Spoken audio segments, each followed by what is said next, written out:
2023 Arista Networks Financial Results Earnings Conference Call.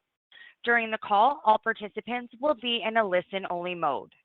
After the presentation, we will conduct a question-and-answer session. Instructions will be provided at that time. If at any time during the conference you need to reach an operator, please press the star followed by 0. As a reminder, this conference is being recorded and will be available for replay from the Investor Relations section at the Arista website following this call. Ms. Liz Stein, Arista's Director of Investor Relations, you may begin. Thank you, Operator. Good afternoon, everyone, and thank you for joining us. With me on today's call are Jayshree Ullal, Arista Networks Chairperson and Chief Executive Officer, Ita Brennan, Arista's outgoing Chief Financial Officer, and Chantelle Breithaupt, Arista's incoming Chief Financial Officer. This afternoon, Arista Networks issued a press release announcing the results for its fiscal fourth quarter ending December 31st, 2023. If you would like a copy of this release, you can access it online from our website. During the course of this conference call, Arista Networks management will make forward-looking statements, including those relating to our financial outlook for the first quarter of the 2024 fiscal year, longer-term financial outlooks for 2024 and beyond, our total addressable market and strategy for addressing these market opportunities, including AI, customer demand trends, supply chain constraints, component costs, manufacturing output, inventory management and inflationary pressures on our business, lead times, product innovation, working capital optimization, and the benefits of acquisitions, which are subject to the risks and uncertainties that we discuss in detail in our documents filed with the SEC, specifically in our most recent Form 10-Q and Form 10-K, and which could cause actual results to differ materially from those anticipated by these statements. These forward-looking statements apply as of today, and you should not rely on them as representing our views in the future. We undertake no obligation to update these statements after this call. Also, please note that certain financial measures we use on this call are expressed on a non-GAAP basis and have been adjusted to exclude certain charges. We have provided reconciliations of these non-GAAP financial measures to GAAP financial measures in our earnings press release. With that, I will turn the call over to Jayshree. Thank you, Liz. Thank you, everyone, for joining us this afternoon for our fourth quarter 2023 earnings call. 2023 has been another memorable year for Arista. We gave initial guidance of 25% year-over-year revenue growth and instead achieved well beyond that at 33.8%, driving revenue to $5.86 billion, coupled with a record non-GAAP earnings per share for the year of $6.94, up in excess of 50% annually. Back to some Q4 specifics, we delivered revenues of $1.54 billion for the quarter, with a non-GAAP record earnings per share of $2.08 due to a one-time favorable tax rate. Services and software support renewals contributed approximately 17% of revenue. Our non-GAAP gross margins of 65.4% was influenced by improving supply chain and greater enterprise mix. International contributions for the quarter registered at 22.3%, with the Americas at 77.7%. This was one of our strongest performing international quarters in recent history. Shifting to annual sector revenue for 2023, Cloud Titans contributed significantly at approximately 43%. Enterprises, including financials, were strong at approximately 36%, while the providers were at 21%. Both Meta and Microsoft are greater than 10% customer concentration at 21% and 18% respectively. Despite multiple CapEx reductions last year and the normal volatility of Cloud Titan and AI pivots, we cherish our privileged status with both M and M. Speaking of AI, in fall of 2023, Andy and I attended the 50th golden anniversary of Ethernet at the Computer History Museum. It truly is a reminder of how familiar and widely deployed Ethernet is, with its speed increasing by orders of magnitude from a shared collision 2.95 megabits for file printed share to a terabit Ethernet switching in the AI and ML era. AI workloads are placing greater demands on Ethernet, as they are both data and compute intensive across thousands of processors today. Basically, AI at scale needs Ethernet at scale. AI workloads cannot tolerate the delays in the network because a job can only be completed after all flows are successfully delivered to the GPU clusters. All it takes is one culprit or worst-case link to throttle an entire AI workload. 3 improvements are being pioneered by Arista and the founding members of the Ultra Ethernet Consortium to improve job completion time. Number 1, packet spraying. AI network topology needs packet spraying to allow every flow to simultaneously access all parts of the destination. Arista is developing multiple forms of load balancing dynamically with our customers. 2 is flexible ordering. Key to an AI job completion is the rapid and reliable bulk transfer with flexible ordering using Ethernet links to optimally balance AI-intensive operations, unlike the rigid ordering of InfiniBand. Arista is working closely with its leading NIC vendors to achieve this. Finally, network congestion. In AI networks, there's a common in-cast congestion problem whereby multiple uncoordinated senders can send traffic to the receiver simultaneously. Arista's platforms are purpose-built and designed to avoid these kind of hotspots, evenly spreading the load across multi-paths across a virtual output queuing VOQ lossless fabric. In terms of annual 2023 product lines, our core, which consists of cloud, AI, and data center products, are built upon a highly differentiated Arista extensible operating software system stack. It is successfully deployed across 10, 25, 100, 200, and 400 gig speeds. Our cloud networking products deliver power-efficient, high availability zones without doubling the cost of redundancy as data centers demand insatiable bandwidth capacity and network speeds for both the front-end and back-end storage and compute clusters. The core drove approximately 65% of our revenue. We continue to gain share in our highest performance switching of 100, 200, and 400 gig ports to attain the number 1 position at approximately 40+% according to industry analysts. We have increased our 400 gig customer base from 600 customers in 2022 to approximately 800 customers in 2023. We expect both 400 and 800 gigabit Ethernet will emerge as important pilots for AI back-end GPU clusters. We are cautiously optimistic about achieving our AI revenue goal of at least $750 million in AI networking in 2025.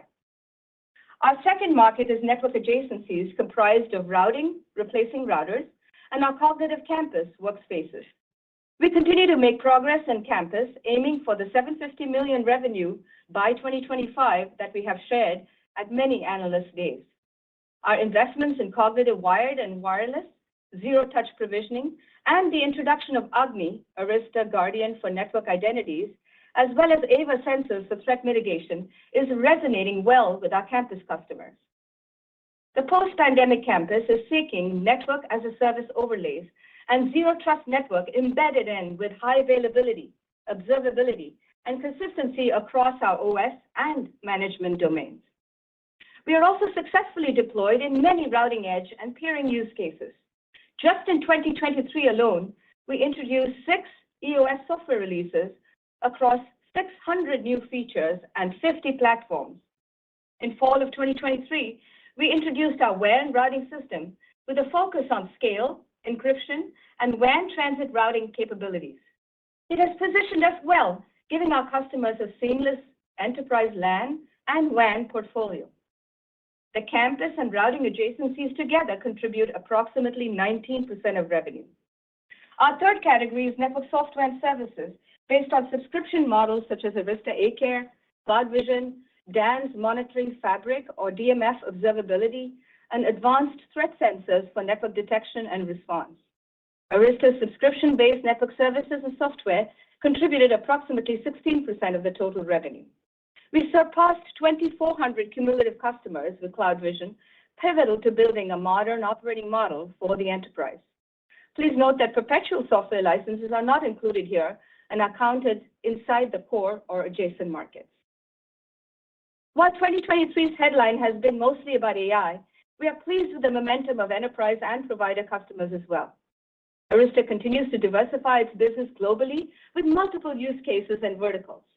We have more than doubled our enterprise revenue in the last 3 years, and we are becoming the gold standard for client to cloud to AI networking with one EOS and one CloudVision Foundation. Our million-dollar customer logos increased steadily in 2023 at approximately 35% as a direct result of our campus and enterprise momentum. 3 principles continue to differentiate us as we are poised to be a market share gainer in the enterprise. 1, best-in-class, highly available, proactive products with resilience and hitless upgrades at multiple levels. 2, zero-touch automation for predictive client-to-cloud one-click operations that relies less on human staff or manual operations and is instead software-driven. And finally, prescriptive insights based on AI/ML autonomous virtual assist AVA algorithms for increased security, observability, and root cause analysis. Our foundational network data lake architecture and the ability to gather, store, and process multiple modalities of network data is the only way to reconcile all the incongruent silos for network operators. While legacy vendors that are 30 to 40 years old are aiming for consolidation, Arista remains the only pure-play networking innovator, earning top spots in Forrester Wave's programmable switching and customer validation in Gartner's Voice of Customer for Campus in 2023. In December 2023, we conducted one of our largest customer events called Innovate in Vegas. Well, not my most favorite location, our customers and prospects found it very exciting and compelling for their network transformation initiatives. They resonate deeply with our Arista 2.0 vision, building best-of-breed, data-driven networking platforms. In summary, as we wrap up another fantastic year in 2023, I am so proud of the team's execution across multiple dimensions. They have all worked tirelessly to improve our operational metrics, such as lead times, gross margin, and on-time shipments. Simply put, we outpace the industry in quality, support, and innovation. We set the direction for the future of networking, working intimately with our strategic customers. Despite limited visibility at this time, we reiterate our double-digit growth of 10 to 12% from Analyst Day, aiming for approximately $6.5 billion in 2024. With that, I'd like to turn it one last time to review our financial metrics with Ita Brennan. Ita? Thanks, Jayshree, and good afternoon. This analysis of our Q4 and full year 2023 results and our guidance for Q1 2024 is based on non-GAAP and excludes all non-cash stock-based compensation impacts, certain acquisition-related charges, and other non-recurring items. The full reconciliation of our selected GAAP to non-GAAP results is provided in our earnings release. Total revenues in Q4 were $1.54 billion, up 20.8% year-over-year, and towards the upper end of our guidance of $1.5 to $1.55 billion. Services and subscription software contributed approximately 17% of revenue in the fourth quarter, up from 16.8% in Q3. International revenues for the quarter came in at $343.5 million, or 22.3% of total revenue, up from 21.5% last quarter. This quarter-over-quarter increase largely reflected a healthy contribution from our in-region EMEA customers. Overall gross margin in Q4 was 65.4%, well above our guidance of approximately 63% and up from 63.1% last quarter. As a recap for the year, we continue to see incremental improvements in gross margin quarter-over-quarter, with higher enterprise shipments and better supply chain costs, somewhat offset by the need for additional inventory reserves as customers refined their forecast product mix. Operating expenses for the quarter were $262.7 million, or 17.1% of revenue, up from last quarter at $255.6 million. R&D spending came in at $165 million, or 10.7% of revenue, consistent with last quarter, but reflecting lower levels of new product introduction costs versus what we experienced in the first half of 2023 and what we expect for the first half of 2024. This reflects the timing of prototype and other costs associated with the development of next-generation products. Sales and marketing expenses were $83.4 million, or 5.4% of revenue, up from $79 million last quarter, with increased sales compensation and travel costs. Our G&A costs came in at $14.3 million, or 0.9% of revenue, up from $12.1 million last quarter, reflecting some seasonal fourth quarter spending. Our operating income for the quarter was $744 million, or 48.3% of revenue. Other income and expense for the quarter was a favorable $54.5 million, and our effective tax rate was 16.8%. This lower than normal quarterly tax rate reflected the release of tax reserves due to the expiration of the statute of limitations and some true-up of jurisdictional earnings mix. This resulted in net income for the quarter of $664.3 million, or 43.1% of revenue. Our diluted share number was 318.85 million shares, resulting in a diluted earnings per share number for the quarter of $2.08, up 47.5% from the prior year. Now turning to the balance sheet. Cash equivalents, and investments ended the quarter at approximately $5 billion. We did not repurchase shares of our common stock in the quarter. To recap our repurchase program to date, we have repurchased $855.5 million, or 8 million shares, at an average price of $107 per share under our current $1 billion board authorization. This leaves $144.5 million available for repurchase in future quarters. The actual timing and amount of future repurchases will be dependent on market and business conditions, stock price, and other factors. Now turning to operating cash performance for the fourth quarter. We generated approximately $526.5 million of cash from operations in the period, reflecting strong earnings performance combined with some increase in deferred revenue, offset by reductions in taxes payable. DSOs came in at 61 days, up from 51 days in Q3, reflecting the timing of shipments and seasonal strength in service renewal billings. Inventory turns were 0.07 times, down slightly to 1.1 last quarter. Inventory increased slightly to $1.95 billion, reflecting the ongoing receipt and consumption of components from our purchase commitments and an increase in switch-related finished goods. Our purchase commitments at the end of the quarter were $1.59 billion, down from $2 billion at the end of Q3. We expect to continue to reduce our overall purchase commitment number. However, we will maintain a healthy position related to key components, especially as we focus on new products. Our total deferred revenue balance was $1.51 billion, up from $1.195 billion in Q3. The majority of the deferred revenue balance is services related and directly linked to the timing and term of service contracts, which can vary on a quarter-by-quarter basis. Our product deferred revenue balance increased approximately $153 million over last quarter. This was ahead of our expectations for the quarter, and yet again shows that this balance can move significantly on a quarterly basis. As of now, we expect this balance to decline somewhat in Q1 24, but still be up significantly from Q3 23 levels. Accounts payable days were 72 days, up from 44 days in Q3, reflecting the timing of inventory receipts and payments. Capital expenditures for the quarter were $6 million. I would now like to turn the call back to Jayshree. Jayshree? Thank you, Ita. First of all, for an incredible 8.5 years as our Chief Financial Officer. We're going to miss you a lot and wish you all the best in your next innings. And if you ever miss an earnings call, please come. We'll invite you for one. Now, to describe our Q1 2024 guidance, it's my pleasure to introduce our incoming Chief Financial Officer, Chantelle Breithaupt, for her very first earnings call at Arista. Welcome, Chantelle. Thank you, Jayshree. Ita, congratulations on all that you have achieved during your tenure with Arista. Your partnership during our transition is greatly appreciated. Since joining Arista, I have been impressed by both the outstanding leadership team and the highly innovative engineering team, who both serve a set of marquee customers that are redefining the future of networking.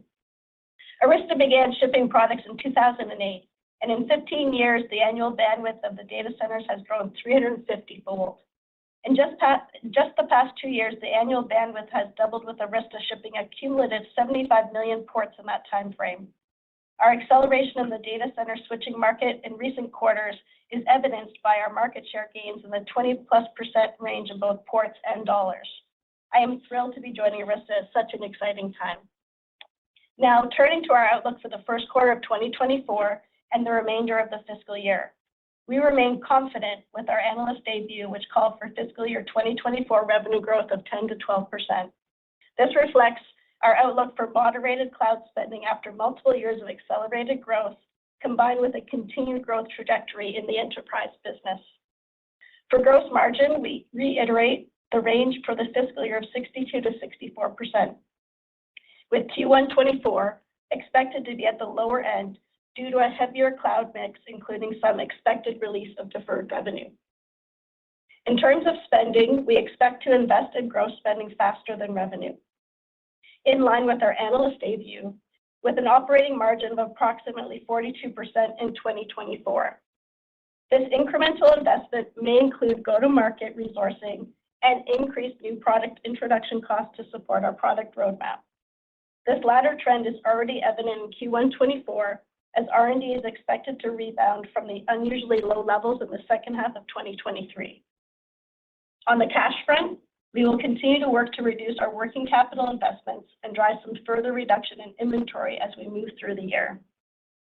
Our structural tax rate is expected to remain at 21.5%, back to the usual historical rate, up from the unusually low one-time rate of 16.8% experienced last quarter, Q4 FY '23.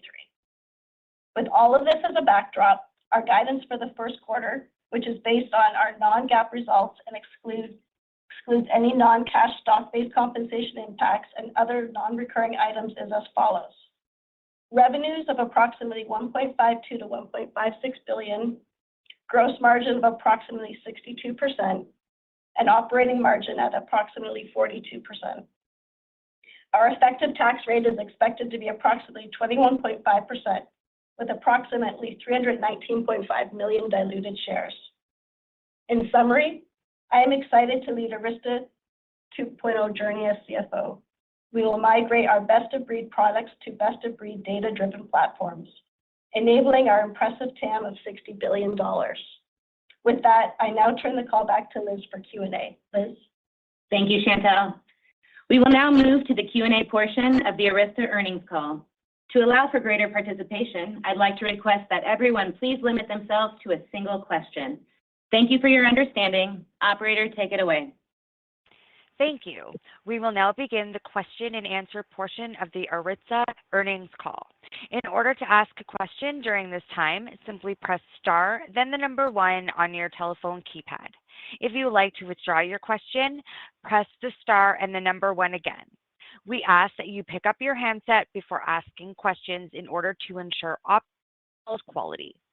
Your first question comes from the line of Aaron Rakers from Wells Fargo. Please go ahead. Your line is open. Yeah, thanks for taking the question. And Ita, it's been great working with you. Wish you the best in retirement. I guess my question is, Jayshree, just obviously the focus on AI and the build-outs of back-end networks based on 400 and 800 gig Ethernet. I'm just curious, as we progress through these last 3 months, how has your views evolved?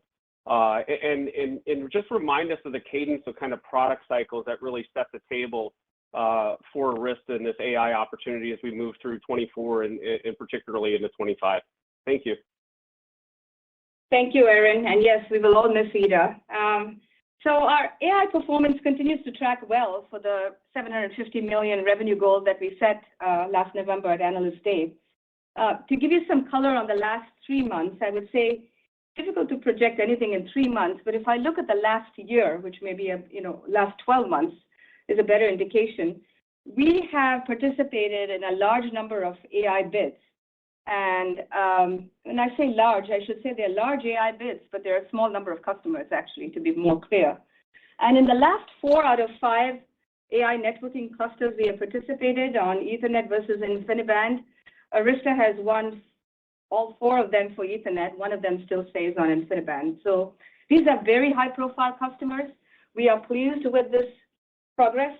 But as I said before, last year was the year of trials. This is the year of pilots. And true production truly sets in only in 2025. Great. Your next question comes from the line of Tal Liani from Bank of America. Please go ahead. Hi. I'm trying to find, because we don't have the backlog contribution of last year, I'm trying to kind of dissect the numbers and see what's the correlation with core data center business and traditional compute. So if server sales cycle is low and we see some declines in servers, does it mean that at least in the short run, excluding the backlog contribution, there is also a decline in the orders? Just how does it work between server demand and switching demand? Thanks. Yeah. So, Tal, first of all, as you know, Ida and I, or Chantel and I, would never really comment on bookings, orders. We find these all to be kind of useless metrics because ultimately what matters is what we ship, which is revenue. But just to sort of answer your question on ratio of CPUs, or for that matter, GPUs in the future to the network, typically we have to have the CPUs or GPUs come in before we can outfit the network. They kind of go hand in hand. But as you know, in AI, we've been waiting for the GPUs, and in the last couple of years, they've been waiting for everything with the long lead times. But I would say generally in the leaf architecture, they go hand in hand, where you have to create a rack of 1,000 servers, or whether they're CPUs and GPUs. And generally, they look to rack and stack the cable, the CPUs, and the network together. On the spine, which is our, which connects all of our leaves, that decision can be made independently, even if the processors are not available. So on the leaf, it's more correlated. On the spine, it's not. Great. Thank you. Thank you. Your next question comes from the line of Sebastian Naji from William Blair. Please go ahead. Your line is open. Great. Thank you. I just wanted to start and echo everyone's commentary and wish you the best, Ida. It's been a pleasure. My question has to do with white box. People have been talking about the threat for white box, since Arista's been around, and it hasn't really impacted Arista's ability to grow. Can you maybe articulate why you believe in the world of AI networks, more of the market would not move to white box, or vice versa, maybe why more of the market would move away from white box? It's a good question, Sebastian. Thank you. Look, I think white box is here to stay for a very long time if somebody just wants a throwaway commodity product. But how many people want throwaway commodity in the data center?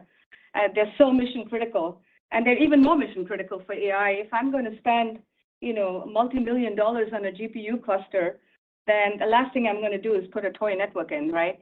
So to put this sort of in perspective, then we will continue to coexist with white box. There will be use cases where Arista's blue box or a standalone white box can run either Sonic or FBOSS, but many times the EOS software stack is really, really something they depend on for availability, analytics, automation, and you can get your network for zero cost, but the cost of downtime is millions and millions of dollars. So we have always embraced white box. We coexist with it, but it continues to be a relatively small use case in the larger mission-critical data centers for enterprise and cloud companies. Thanks, Sebastian. Thank you, Jayshree.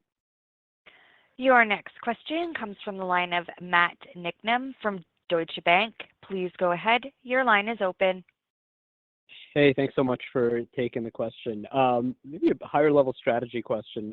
We've seen two of your key networking peers scale up through sizable M&A over the last several months. So can you talk a little bit about how you view the value of such scale in order to maybe better serve and target both the cloud and AI titan as well as enterprise verticals? Thanks. Yeah, no, but Matt, that's a good question. I think on the cloud and AI, we feel pretty bulked up to deal with those customers because they don't look for size and bulk. They look for, as you know, networking innovation capabilities. And this has been Arista's heritage for 10 years and will continue to be with the AI cycle for the next foreseeable 10 years. On the enterprise, there are multiple markets and size helps. I think if you are targeting the early adopters, Arista's traditionally done very, very well there. And the last 3 years is a good example of how well we've done there, both in the data center and in the campus. If you look at the next category of sort of not necessarily the screaming early adopters, but maybe the fast followers, I think Arista will continue to do well there in the large enterprise. We are so underserved and underpenetrated in both the Fortune 500, 1000 and the Global 2000. We've got a long, long ways to go. We probably have 20% of those customers. We've got 80% of them left to go. And that I'm not even talking about the mid-market and the SMB, which is a whole other market that we are underserved in. So absolutely, we need to make more investments in enterprise there. When I look at what Anshu, Chris Schmidt, Ashwin are doing, this is exactly where we're doubling down. This is exactly where we doubled down in the last 3 years, post-pandemic. And we have more than doubled our revenue and increased our logo presence because of this investment in the enterprise. I can't comment about consolidation of vendors, but when vendors don't grow, 5 plus 5 sometimes is 10. But you have to be careful on integration. 5 plus 5 can sometimes be 7 too. So that's somebody else's responsibility, not mine. I think we can get a lot of organic growth. Your next question comes from the line of Meta Marshall from Morgan Stanley. Please go ahead. Your line is open. Great, thanks. Jayshree, maybe just a question. You noted limited visibility and understand that this early during the year, but would you say that it's, timing of when some of these back-end pilots, scale into production? Is it kind of level of front-end spending? Is it enterprise projects? Just like where you're finding just more commentary on the visibility comment. And then second question, you guys noted on the gross margins that it's a portion of mix and kind of supply chain costs coming down, but just if there's any one bias towards what led to the gross margin upside in the quarter. Thanks.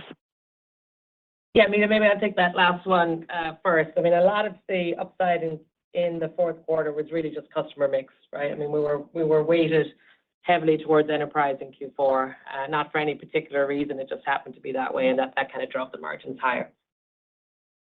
And Meta, to answer your question on enterprise and AI activity, I think Arista continues to drive the concept of EOS, multi-domain routing, campus, high availability, mission-critical enterprises for multiple verticals.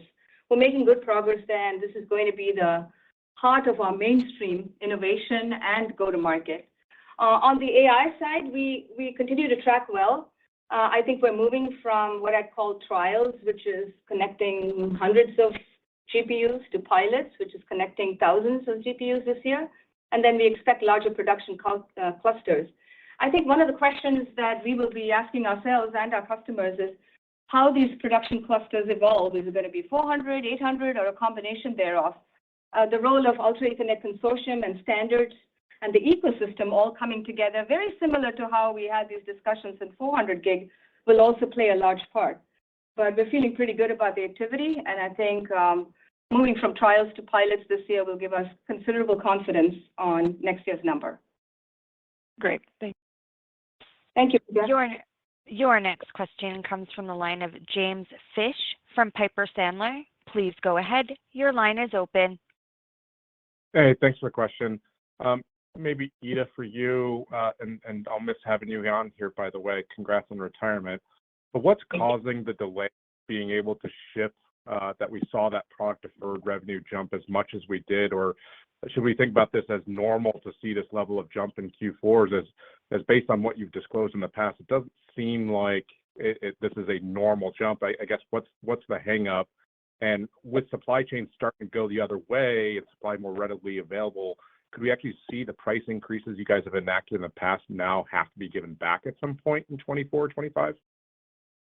Yeah, Jim, I think the deferred, if you think back to how this works, I mean, obviously it's been shipped for it to actually be in deferred, right?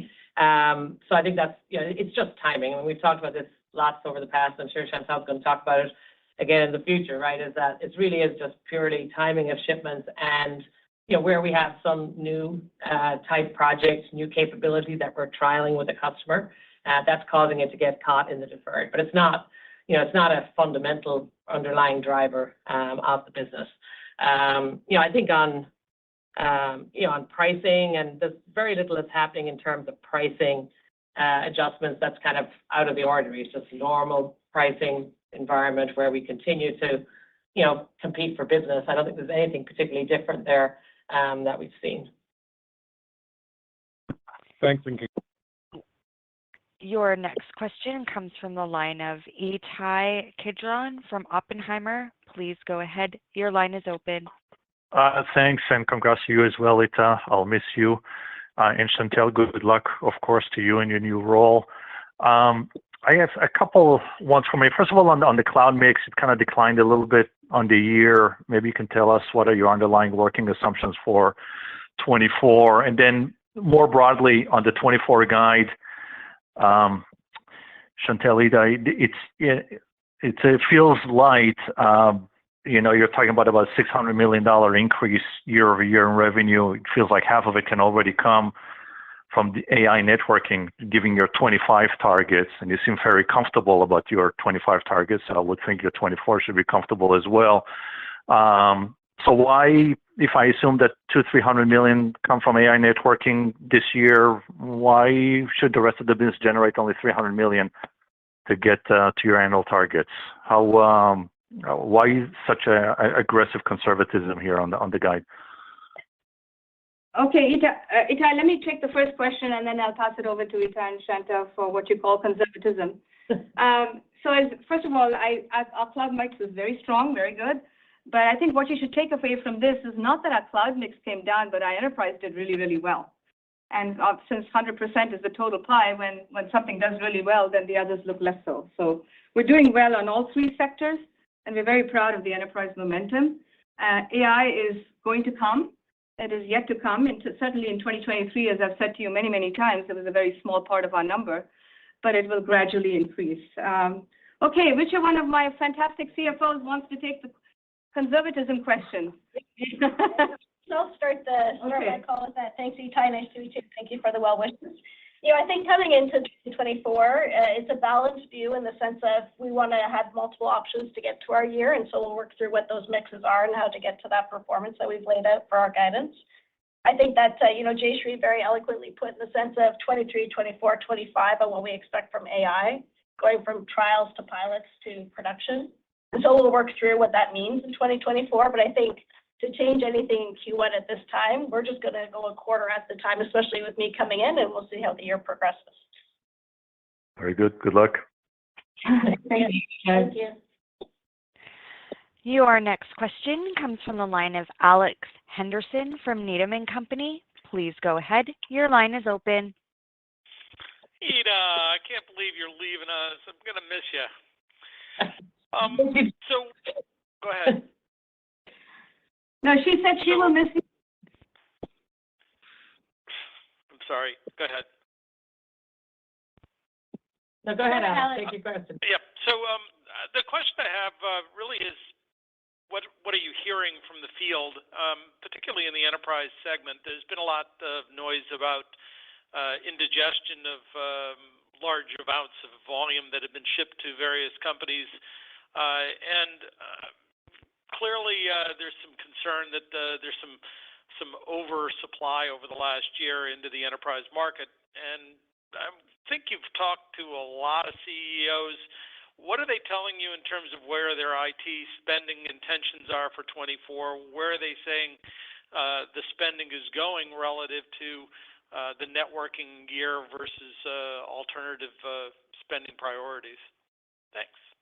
That's a good question, Alex. I certainly talked to a lot of CIOs and CEOs, and if I rewind the clock to January last year, I think it was a lot spookier then.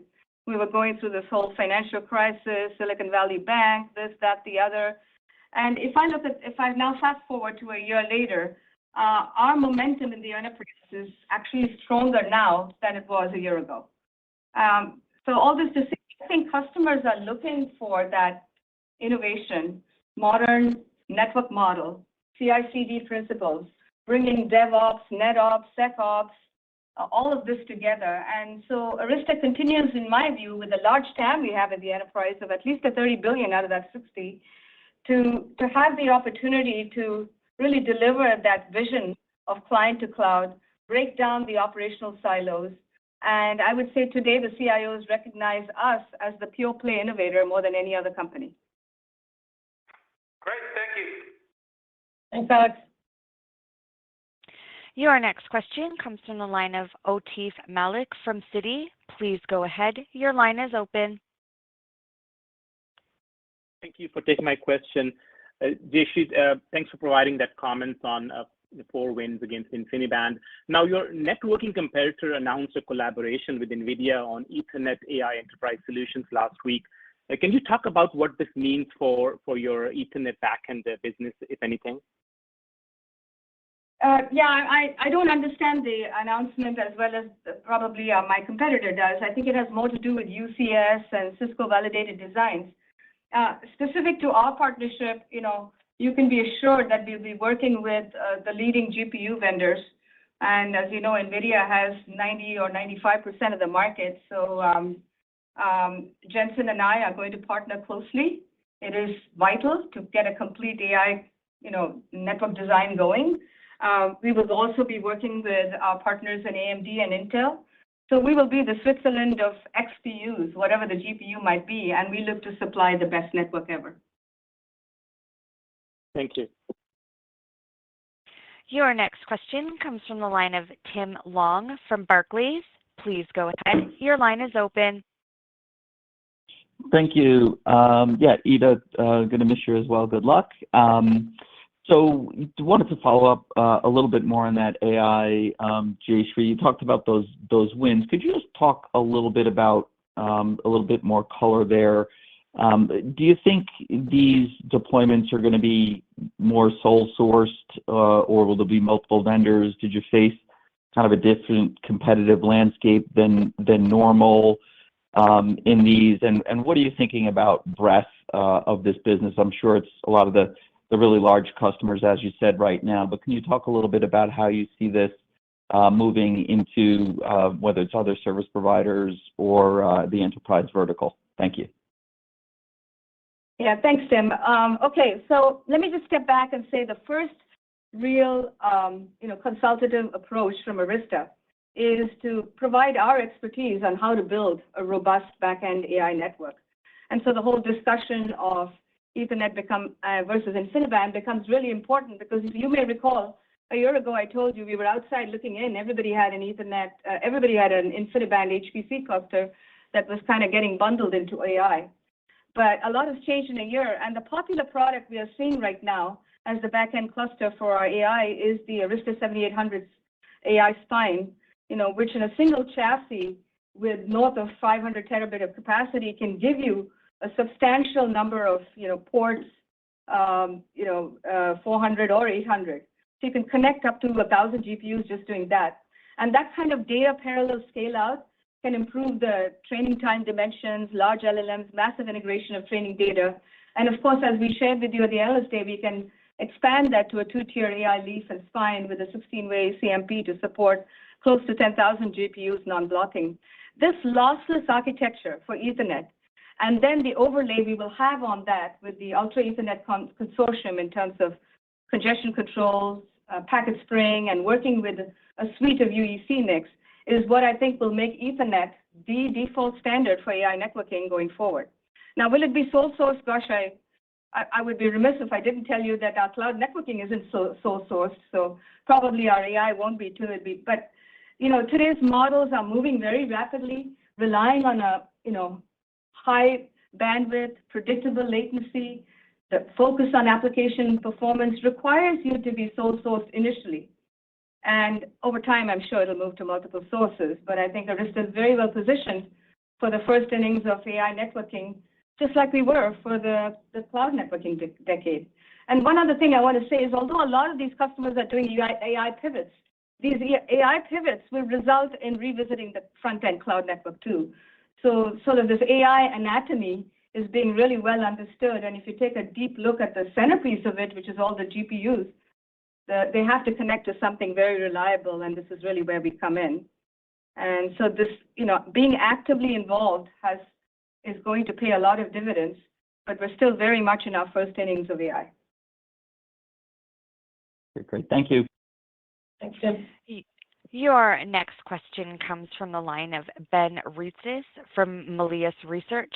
Please go ahead.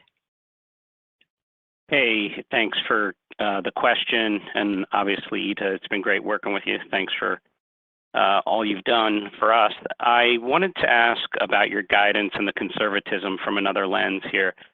With regard to 2024, since your November 9th Analyst Day, some things have changed. Microsoft, Meta, and Google have all raised their CapEx forecast for 2024. Obviously, your guidance for 2024 stays the same, and I know you're usually conservative. And then for 2025, AMD upped their TAM very significantly for AI, and by a multiple. And I guess they're seeing something. that many of us are seeing with regard to the future demand, and you've kept your guidance at 750. With that backdrop and the changes since November 9th, and you guys keeping your guidance, and I understand you're conservative, do you mind addressing your conservatism or your guidance from those lenses, both with regard to 24 and 25, Jayshree? So Ben, I'm going to let my two CFOs speak to the conservatism, and then I'll add more color. How about that? Who wants to go first? Okay, great. Ben, nice to meet you, Chantal. I think that, a change from November to January, February timeframe, I don't think would change our guidance on the year, kind of similar to the question before. I think that our guide right now resembles where we think we're at in the sense of what will materialize in 24. We'll take it one quarter at a time.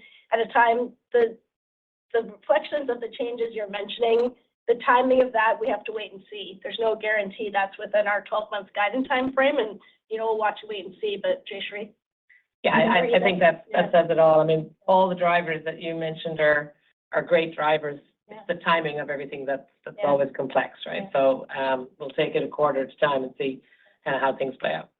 And look, if our conservatism changes to more optimism in the second half or more likely in 2025, we'll keep you posted. All right. Thanks a lot. Take care. Operator, we have time for one last question. Thank you. Your final question comes from the line of Karl Ackerman from BNP Paribas. Please go ahead. Your line is open.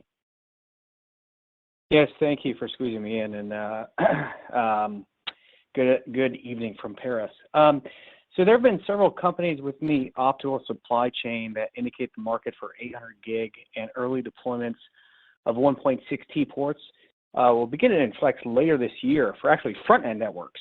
And so I guess why would I be wrong to conclude that your hardware sales would be a leading indicator of that? And I guess as a result, shouldn't Cloud Titan revenue grow at least in line with your outlook for 2024 of double-digit growth?